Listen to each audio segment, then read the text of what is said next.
빌보드 싱글 차트 탑10 줄세우기. 아시다시피 이 결과는 앨범의 전곡이 흥했을 때만 나올 수 있어요. 그리고 이 말은 즉 테일러가 대중을 상대로 자신의 앨범 전곡을 듣게 하는데 성공했단 겁니다. 대체 어떻게 한 걸까요? 지금부터 같이 알아보시죠.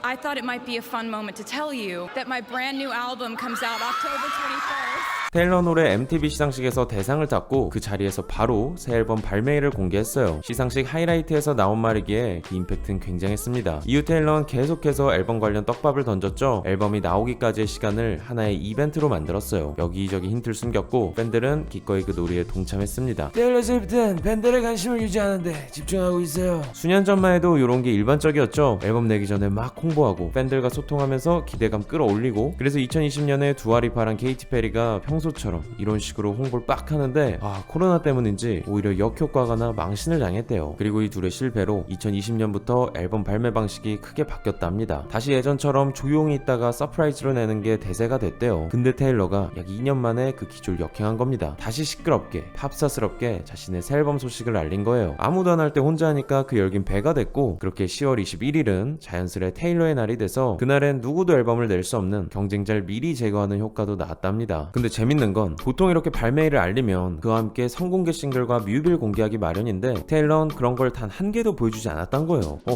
왜 그랬을까요? 작년에 기억나시나요? 드레이크가 정규 6집을 발매하고 그 안에 9곡이 빌보드 싱글 차트 탑10에 올랐잖아요. 근데 이때 드레이크가 사전에 싱글을 단 한 개도 발매하지 않았답니다. 이 사건 이전엔 업계에 이런 믿음이 있었대요. 앨범 발매 전에 꼭 선공개 싱글을 한두 개 정도 내야 된다. 그래야 그 싱글들이 앨범을 성공적으로 끌어준다. 근데 드레이크가 이 가설을 깬 겁니다. 사람들이 오히려 싱글이 없으니까 앨범 전체를 들었대요. 그리고 테일러의 팀이 여기 영감받아 이와 같은 전략을 짰을 거란 분석입니다. 앨범에 대한 바이럴은 일으키되 그 안의 컨텐츠는 단 한 개도 제공하지 않는 거죠. 아무튼 오랜 기다림 끝에 앨범이 나왔고 결과는 예상대로였어요. 사람들의 관심이 폭발한 겁니다. 이번 전략은 역대 최고 앨범 오프닝 성적과 빌보드 싱글 차트 탑10 싹스를 가능하게 만들었어요. 그리고 테일러는 이 열기를 곧장 앨범 판매로 연결시켰어요. 2005년부터 빌보드가 계산 방식을 바꿨죠. 앨범을 하나 사면 그 앨범 전곡에 점수가 부여됩니다. 그래서 테일러는 한 장이라도 더 팔기 위해 정말 갖은 수를 썼는데요. 하나의 앨범을 20개 이상의 버전으로 만들었고 바이닐은 4장을 다 살 수밖에 없게 저렇게 시계 모양이 되게 만들었습니다. 그리고 가장 중요한 건 발매와 동시에 이 상품을 구매할 수 있게 만들었던 거예요. 이를 통해 팬들의 용분이 곧장 소비로 이어질 수 있게 했습니다. 그 결과 바이닐만 총 57만 5천 장을 판매했고요. 이는 한 주간 역대 최다 판매량이라 합니다. 추가로 앨범이 많이 팔린 데는 이런 분석도 있었어요. 테일러가 한창 팝스타 모드로 신스팝에 주력했다 2020년에 갑자기 외돌했잖아요. 인디포크 앨범을 연달아 내면서 과거 신스팝 시절과 거리를 뒀습니다. 그리고 더 최근엔 아예 옛날 앨범을 재녹음하는 데 주력했고요. 그러니까 활동을 꾸준히 했는데 뭔가 우리가 알고 있던 팝스타 테일러는 사라진 기분이었어요. 근데 그런 테일러가 다시 주력인 신스팝으로 돌아왔으니 팬들 입장에선 마침내 내가 알던 테일러가 돌아온 느낌이었을 거고, 요 반가움이 앨범 구매로 이어진 것 같다 합니다. 근데 실제 저런 대기록을 세우려면 앨범을 많이 파는 것만으로는 부족하죠. 스트리밍 횟수도 좋아해요. 근데 테일러는 요것마저 성공합니다. 사람들이 얼마나 들었는지 미드나잇은 스포티파이 역사상 하루에 가장 많이 스트리밍된 앨범이 됐어요. 자, 그럼 지금부턴 테일러가 어떻게 자신의 앨범 전곡을 듣게 만들었는지 살펴보겠습니다. 저는 미드나잇가 컨셉 앨범이라 생각해요. 테일러는 히트 싱글을 만드는데 관심이 없었어요. 오히려 이 앨범은 꼭 다 들어봐야 한다는 걸 강조했고 실제로도 통일된 분위기를 만드는데 집중했답니다. 그리고 그걸 성공적으로 해냈죠. 한 에디터의 말처럼 정말 앨범을 듣다 보면 내가 지금 무슨 곡을 듣고 있나 구분이 안 갈 정도로 분위기가 쭉 이어져요. 전 이렇게 한 번 틀면 중간에 멈출 수 없게 하는 게 역대 앨범 최다 스트리밍 횟수를 만든 핵심 포인트라 생각합니다. I think there's been a glitch.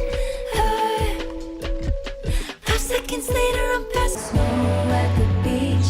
Weird but fucking beautiful. Flying in a dream. She's to fireplace ashes that gave my blood, sweat and tears for this. It's me. Hi, I'm the problem. It's me. At tea.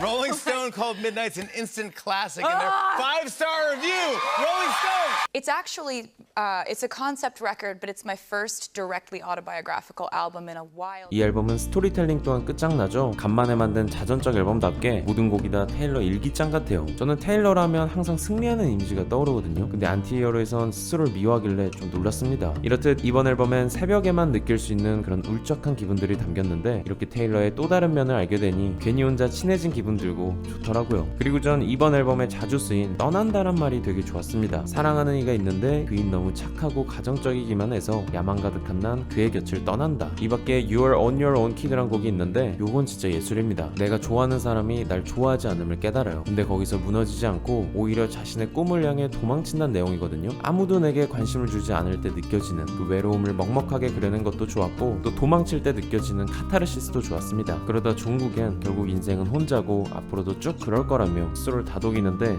전 그 말이 되게 큰 위로가 되더라고요. 테일러는 자신이 슬픈 운명을 지녔다 생각하는 것 같아요. 자긴 야망이 너무 커 계속 앞으로 나아가야만 하고 그래서 외로울 수밖에 없는 사람이래요. 근데 앨범을 듣다 보면 그 말이 오그라들지 않고 오히려 되게 슬프면서도 낭만적으로 느껴집니다. 아무쪼록 내가 이래서 테일러를 좋아했지를 느낄 수 있는 멋진 앨범이었어요. 테일러의 단짝 잭 안토노프랑 만든 앨범이고 둘이 가장 잘하는 신스팝 앨범입니다. 궁금하신 분들은 가사 참고해서 꼭 전곡 다 들어보시길 바라고요. 개인적으로는 아무리 전략이 대단해도 결국은 앨범이 좋으니까 이런 대기록이 나온 게 아닐까 싶습니다. 그럼 영상 마칠게요. 오늘도 시청해주셔서 진심으로 감사드립니다.